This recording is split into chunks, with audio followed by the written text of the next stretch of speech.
He repeat the phrase Brutus is an honourable man. Brutus ഒരു മാന്യമായിട്ടുള്ള ഒരു മനുഷ്യനാണ് എന്നുള്ള കാര്യം അവൻ അവിടെ ആവർത്തിച്ചു പറയുന്നുണ്ട്. He ask rhetorical question like was this ambitious. അത് അവിടെ ചോദിക്കുന്ന റെട്ടോറിക്കൽ ക്വസ്റ്റ്യൻ ആണ്. അത് നമുക്കൊരു ആൻസർ വേണമെന്നില്ല, പക്ഷെ അവരുടെ ആ ഒരു കാര്യം, ഒരു പോയിന്റ് ജനങ്ങളിലേക്ക് എത്തിക്കാൻ വേണ്ടി ചോദിച്ചുകൊണ്ടിരിക്കുന്നതാണ്. വാസ് ദിസ് എംബീഷൻ എന്ന് ചോദിക്കുന്നത് ഇതാണോ നിങ്ങൾ പറഞ്ഞത്, അധികാരമോഹി എന്ന് നിങ്ങൾ പറഞ്ഞത്. He gives proof that Caesar refuse the crown 3 times. അത് മാത്രമല്ല, സീസർ 3 തവണ കിരീടം നിരസിച്ചു എന്നുള്ളത് അദ്ദേഹം തെളിവ് നൽകുന്നുണ്ട്. ഇനി he uses emotional word to show his love and sadness for Caesar. സീസറിനോടുള്ള തന്റെ സ്നേഹവും ദുഃഖവും ഒക്കെ പ്രകടിപ്പിക്കാൻ അദ്ദേഹം ഭയങ്കര വികാരത്തോട് കൂടിയിട്ടുള്ള വാക്കുകളാണ് അവിടെ സംസാരിക്കുന്നത്. അപ്പൊ ഇതെല്ലാം എന്താണ്? പെർസ്യൂസീവ് ടെക്നിക്കാണ്, ആൾക്കാരെ സ്വാധീനിക്കാനുള്ള ടെക്നിക്ക് തന്നെയാണ്, അല്ലെങ്കിൽ ആൾക്കാരിലേക്ക് ഈ ഒരു സത്യം എത്തിക്കാനുള്ള ടെക്നിക്കാണ്. ഇനി ഇതിന്റെ ടോൺ എങ്ങനെയാണെന്നാ ചോദിച്ചിരിക്കുന്നത് കേട്ടോ. ടോൺ ഓഫ് ദ സ്പീച്ച്, ഈ പ്രസംഗത്തിന്റെ ഒരു ശൈലി, ഒരു ഭാവം എങ്ങനെയാണ്? The tone of the speech is respectful, emotional, sorrowful and persuasive. ഈ പ്രസംഗത്തിന്റെ ഭാവം എന്ന് പറയുന്നത് മറ്റുള്ളവരോട് റെസ്പെക്ട്ഫുൾ ആണ്, ബഹുമാനം കൊടുക്കുന്നുണ്ട്. അതുപോലെ അദ്ദേഹത്തിന്റെ ഇമോഷൻ കാണിക്കുന്നുണ്ട്, വികാരങ്ങൾ കാണിക്കുന്നുണ്ട്, ദുഃഖം നിറഞ്ഞതായിരുന്നു. അതുപോലെ തന്നെ പെർസ്യൂസീവ്, ജനങ്ങളെ സ്വാധീനിക്കുന്നതുമായിരുന്നു. Antony speak calmly at first. ആദ്യം വളരെ കാമായിട്ട് ശാന്തമായിട്ടാണ് സംസാരിക്കുന്നത്. But gradually make the crowd angry with the conspirator. എന്നാൽ പതുക്കെ പതുക്കെ അദ്ദേഹം ജനക്കൂട്ടത്തെ ആ ഇതിന്റെ പിന്നിൽ ആരൊക്കെയാണോ ഗൂഢാലോചന ചെയ്തത് അവർക്കെതിരെ ശത്രുതയും ദേഷ്യവും ആൾക്കാരിൽ ജനിപ്പിക്കുന്നുണ്ട് കേട്ടോ. Figure of speech, verbal irony നമ്മൾ പറഞ്ഞു. Brutus is an honourable man. Brutus ഒരു അഭിമാനിയായിട്ടുള്ള ആളാണ് കേട്ടോ. ഒന്ന് പരിഹാസത്തോടു കൂടി പറയുന്ന വാക്ക്. Rhetorical question, was this ambition. അവിടെ പറയുന്നുണ്ട്, നമുക്കതൊന്നൊരു ഉത്തരം വേണ്ട, ഒരു പോയിന്റ് ആണ് പറയുന്നത്. ഇതാണോ നിങ്ങൾ പറയുന്നത് അദ്ദേഹം ഒരു അധികാരമോഹിയാണെന്നൊക്കെ. പിന്നെ മെറ്റാഫോർ പറയുന്നുണ്ട്, my heart is in the coffin the with Caesar. എന്റെ ഹാർട്ട് ഇപ്പോഴും ആ സീസറിന്റെ ശവകുടീരത്തിലാണ് എന്ന് പറയുന്നുണ്ട്. അപ്പൊ അവിടെ പറയുന്നത് എന്താണ്? അദ്ദേഹത്തിന്റെ ഹൃദയം എടുത്ത് ആ ഒരു ശവപ്പെട്ടിയിൽ വെച്ചേക്കാണോ? അല്ല, മറിച്ച് അവിടെ പറയുന്നത് അതിനുള്ള ഒരു മീനിങ് വേറെയാ. സെന്റൻസിന്റെ അർത്ഥം പറയുമ്പോൾ ആ ഒരു ശവകുടീരത്തിൽ തന്റെ ഹൃദയം എടുത്ത് വെച്ചു എന്നുള്ളത്. എന്നാൽ അതിന്റെ മീനിങ് അതല്ല. അതിനാണ് നമ്മൾ മെറ്റാഫോർ എന്ന് പറയുന്നത്.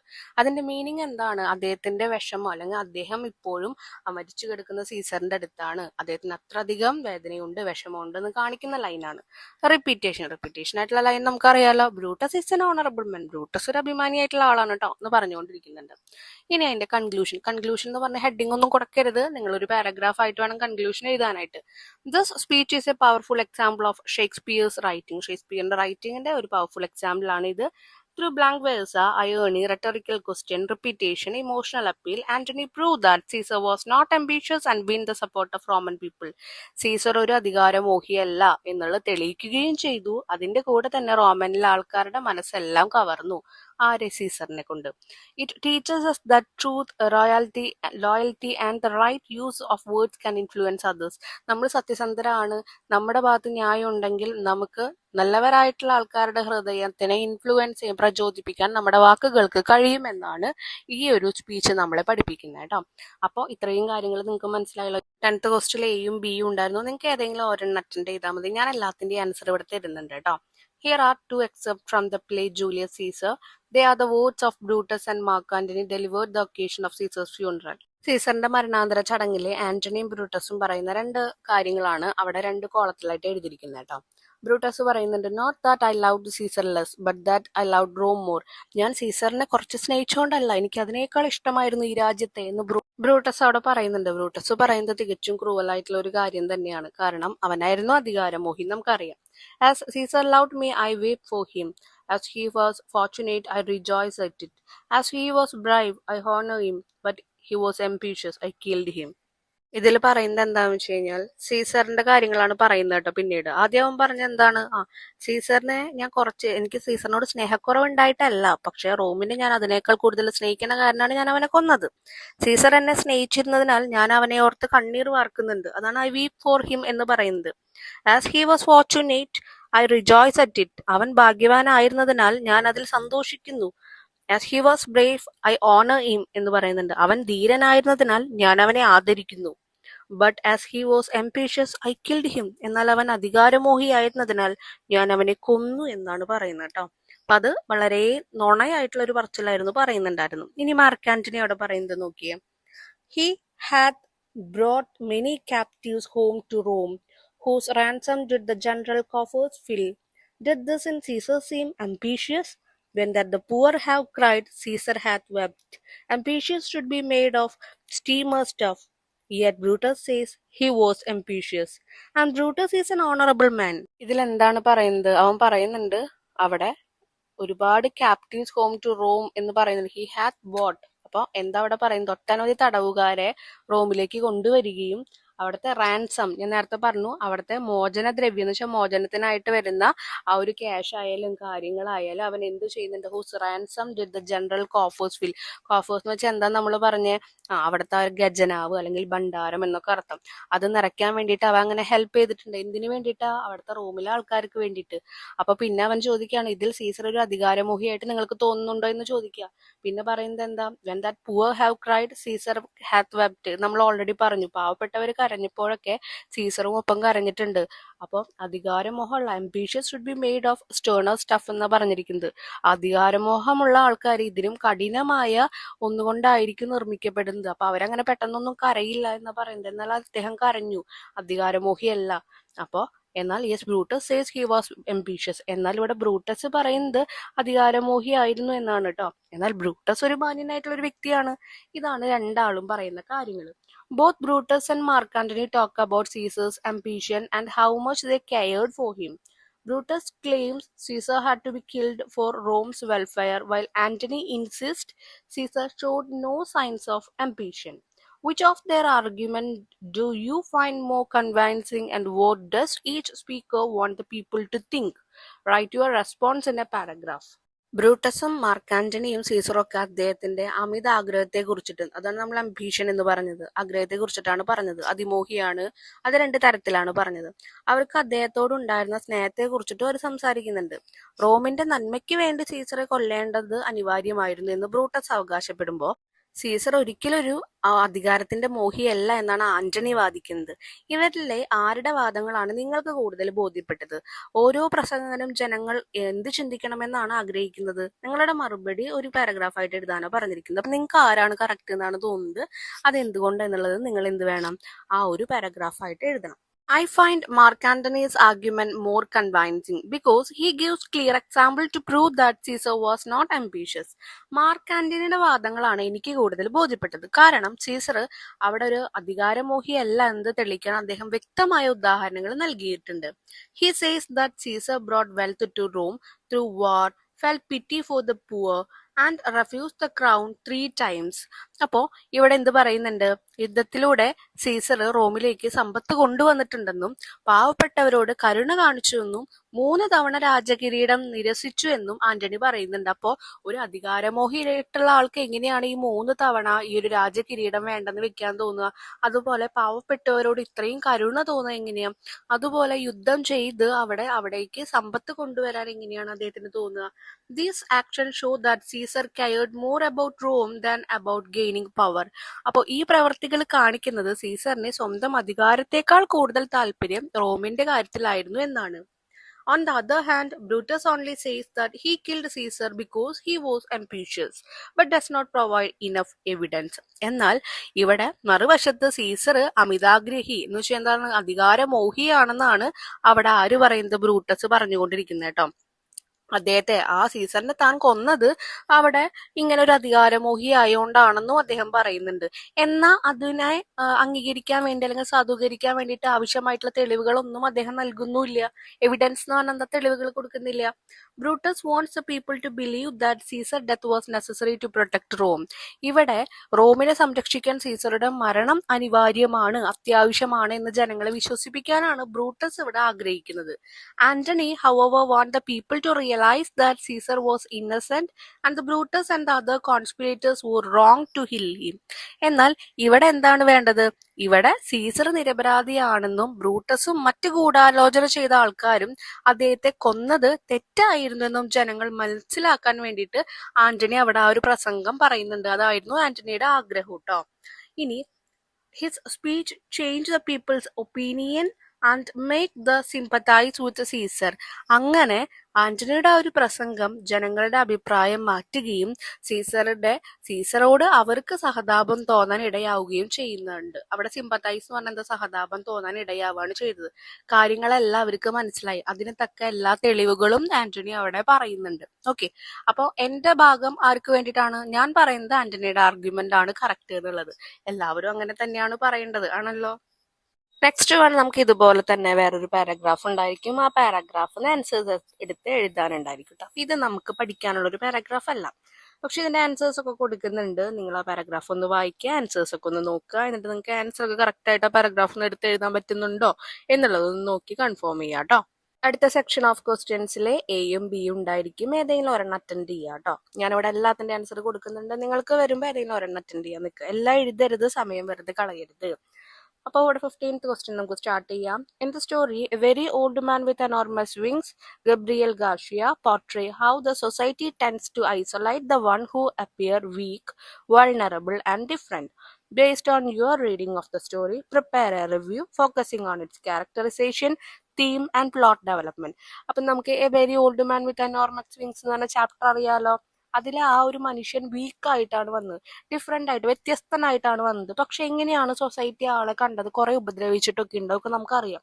അപ്പൊ ആ ഒരു ചാപ്റ്ററിൽ ആ സ്റ്റോറി വായിച്ചതിന്റെ ഫലത്തില് അദ്ദേഹത്തെ കുറിച്ചിട്ടും അതിലെ തീമിനെ പറ്റിയിട്ടും അതിലെ ഓരോ പ്ലോട്ട് ഡെവലപ്മെന്റ്, ഓരോ രീതിയിൽ ആ കഥ എങ്ങനെയൊക്കെ മാറുന്നുണ്ടെന്നതിനെ കുറിച്ചിട്ടും ഒരു റിവ്യൂ എഴുതാനാണ് പറഞ്ഞിരിക്കുന്നത്.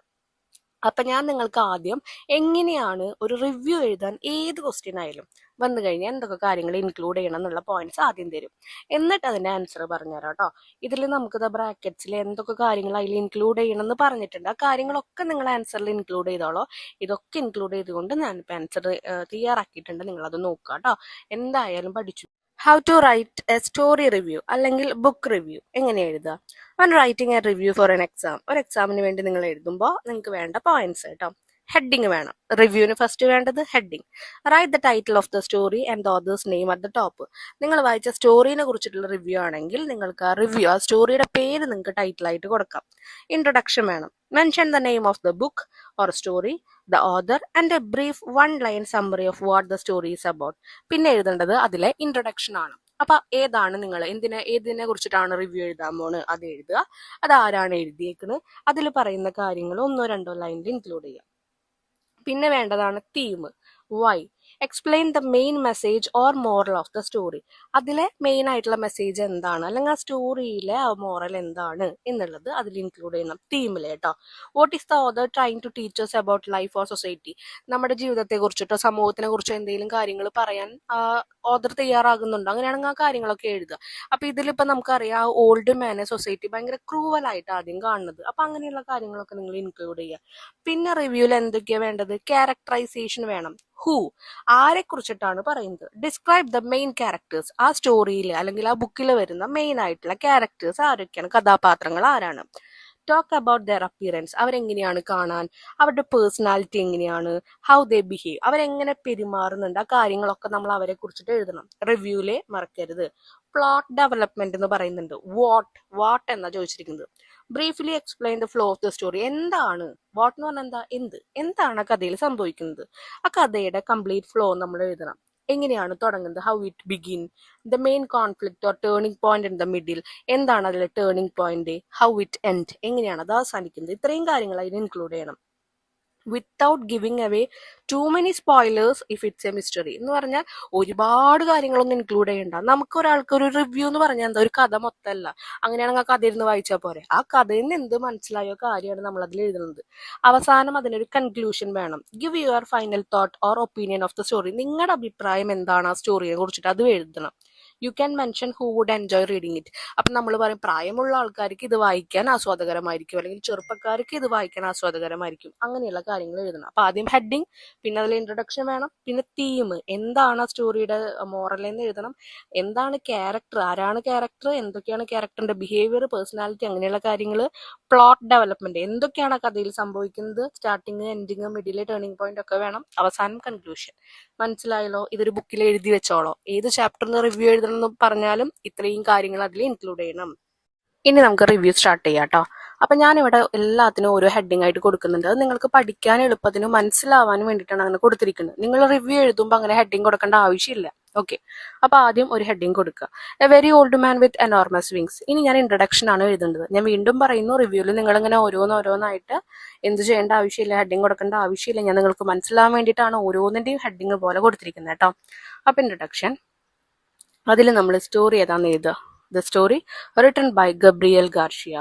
It uses magical realism which means magical elements like a man with wings. അപ്പൊ ഇതിൽ നമ്മൾ മാജിക്കൽ ആയിട്ടുള്ള കുറച്ച് ഒബ്ജക്ട്സ് അല്ലെങ്കിൽ കുറച്ച് എലമെന്റ്സ് യൂസ് ചെയ്യുന്നുണ്ട്. എന്നിട്ട് നിങ്ങൾ എഴുതണം. അതിന്റെ ഒരു എക്സാമ്പിൾ ആണ് ആ മാൻ വിത്ത് വിങ്സ് എന്ന് പറയുന്നത്. ചിറകുകളുള്ള ഒരു മനുഷ്യനെയല്ലേ കണ്ടത്. R treated as normal part of everyday life. എന്നിട്ട് അതിനെ നമ്മൾ എല്ലാവരുടെയും ജീവിതത്തിലെ ഒരു ഭാഗമായിട്ട് കാണുകയാണ് ചെയ്യുന്നത്. ഇനി ഇതിലെ മെയിൻ മെസ്സേജ് എന്താന്ന് നിങ്ങൾ എഴുതണം. എഴുതുമ്പോൾ നിങ്ങൾ ഇങ്ങനെ വേണം എഴുതാൻ. ദ മെയിൻ മെസ്സേജ് അല്ലെങ്കിൽ the theme of the story is cruelty and greed. Instead of helping the weak old man, Pelayo and Elisenda lock him in a chicken coop. ആ ഒരു വൃദ്ധനെ ഹെൽപ്പ് ചെയ്യുന്നതിന് പകരം പെലായും എലിസൻഡയും അവനെ ഒരു കോഴിക്കോടിൽ അടച്ചിടുകയാണ് ചെയ്തത്. They charge people money to see him. ആൾക്കാർക്ക് പൈസ കൊടുത്തിട്ട് ആൾക്കാരെ കയറ്റുകയാണ് ചെയ്യുന്നത്. എന്തിനു വേണ്ടിയിട്ട്? അവനെ കാണാനായിട്ട് പൈസ കൊടുത്ത് ആൾക്കാരെ അവിടെ ടിക്കറ്റ് എടുത്ത് കയറിപ്പിച്ചു. Showing how greedy they are. അവർ എത്രത്തോളം ഗ്രീഡിയാണ്, പൈസയോട് ആർത്തിയുള്ള ആൾക്കാരാണെന്ന് അവിടെ മനസ്സിലാക്കുന്നുണ്ട്. Fleeting interest, the crowd's interest is temporary. ഇനി അവിടെ കാണാൻ പോകുന്ന ഒന്നാണ് ഫ്ലീറ്റിംഗ് ഇൻട്രസ്റ്റ് എന്ന് വെച്ച് കഴിഞ്ഞാൽ, ആ ഒരാൾക്ക് ഇപ്പം നമുക്കാണെങ്കിലും ഓരോ ട്രെൻഡ് മാറുന്നതിനനുസരിച്ച് ഡ്രസ്സിനോട് ഓരോരോ പ്രിയങ്ങൾ വരും, സാധനങ്ങളോട് ഓരോരോ പ്രിയം ഇഷ്ടങ്ങൾ വരും. അതുപോലെ തന്നെയാണ് ആ ഒരു ക്രൗഡിന്റെ ഇൻട്രസ്റ്റും. അവരുടെ എല്ലാ ഇൻട്രസ്റ്റും ടെമ്പററി ആണ്. As soon as A new attraction spider woman, അവിടെ ഒരു സ്പൈഡർ വുമൺ വന്നുല്ലോ, ആ സ്പൈഡർ വുമൺ വരുന്നവരെ അവരെന്ത് ചെയ്യുന്നുണ്ട്, ഈ ഒരു വൃദ്ധനെ കാണാൻ വേണ്ടി ആൾക്കാർ വരുന്നുണ്ട്. സ്പൈഡർ വുമൺ വന്നു എന്നുള്ളത് അറിഞ്ഞപ്പോ everyone forget about the old man. എല്ലാവരും ഈ വൃദ്ധനെ കുറിച്ച് മറന്നു. എൻഡുറൻസ് എന്ന് പറഞ്ഞാൽ എന്താണ്? അവിടെ ആ ഒരു മനസ്സിന്റെ കരുത്തിനെയാണ് പറയുന്നത് കേട്ടോ. The main theme is that endurance can triumph over cruelty. എത്ര വലിയ ക്രൂരതകൾ ഉണ്ടെങ്കിലും മനസ്സിന് കരുത്തുണ്ടെങ്കിൽ അതിനെല്ലാം ഓവർകം ചെയ്തു വരാം എന്നുള്ളൊരു തീമാണ് ഇതിൽ നിന്ന് നമുക്ക് മനസ്സിലാവുന്നത്. Despite being treated poorly and pelted with stone, the old man patiently survives. ഒരുപാട് പേര് കല്ലെറിയുന്നുണ്ട് അദ്ദേഹത്തെ, പക്ഷെ ഇതിൽ നിന്നൊക്കെ ആൾ എന്ത് ചെയ്യാണ്? സർവൈവ് ചെയ്ത് വരികയാണ്. അതിൽ നിന്നൊക്കെ ആള് അതിജീവിച്ച് വരികയാണ് ചെയ്യുന്നത്. ഇനി നമ്മൾ അതിലെ ക്യാരക്ടേഴ്സ്, അതുപോലെ മെയിൻ ക്യാരക്ടർ ആരാണ്, അതിനെ കുറിച്ചുള്ള കാര്യങ്ങളൊക്കെ എഴുതണം. Characterization. The characters. Old man.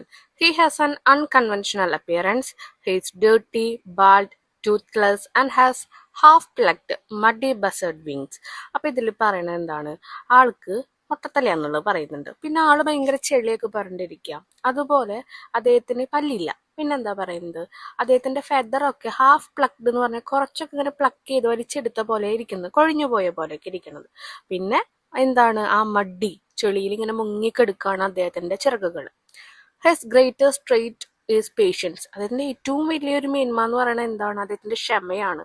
He bears all suffering without fighting back. തിരിച്ചാരോടും അദ്ദേഹം ഫൈറ്റ് ചെയ്യുന്നില്ല. ആളെല്ലാം സഫർ ചെയ്തുകൊണ്ട് ഇങ്ങനെ ഇരിക്കുകയാണ്.